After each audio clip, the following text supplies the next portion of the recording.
நிறைய பேர் என்ன சொல்றாங்க அப்படின்னா, ஓபிஎஸ் வந்து ஒத்த ஆளு, அவர் பின்னாடி பவர் இல்லை. இப்போ நீங்கள் கூட இவ்வளவு பெரிய தரவுகளை அடுக்குறீங்க ஓபிஎஸ் உடைய அரசியல் நகர்வுகளை.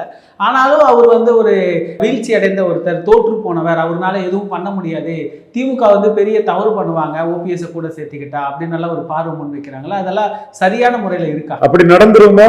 அப்படி நடந்த தென் மாவட்டத்தில் போட்டி ஸ்டாலினுக்கும் 2வது இடத்துக்கு தான் சீமானுக்கும் எடப்பாடிக்கும் போட்டி இருக்கும்.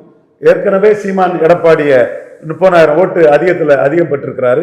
மீண்டும் அது 30,000 லட்சக்கணக்கில் சீமான் அந்த 60 சட்டமன்ற தொகுதிக்குள்ள எடப்பாடியோட அதிகம் போறதுக்கான வாய்ப்பு இருக்குங்கிற உங்க நபர்கள் தான் இதை சொல்றாங்க. எவனாவது இந்த சர்வேன்னு சொல்லக்கூடியவன், இந்த வெப்பு நடத்தக்கூடியவன் எவனாவது தென் மாவட்டத்தில் 2024 சீமானுக்கு எடப்பாடியோட 30,000 ஓட்டு 10 மக்களவை தொகுதிக்குள்ள உள்ள 60 சட்டமன்ற தொகுதிக்குள்ள அதிகம்னு எவனாவது மனச்சாட்சிப்படி உண்மையா நேர்மையா ஒரு நடுநிலை எவனாவது பேசியிருக்கானா?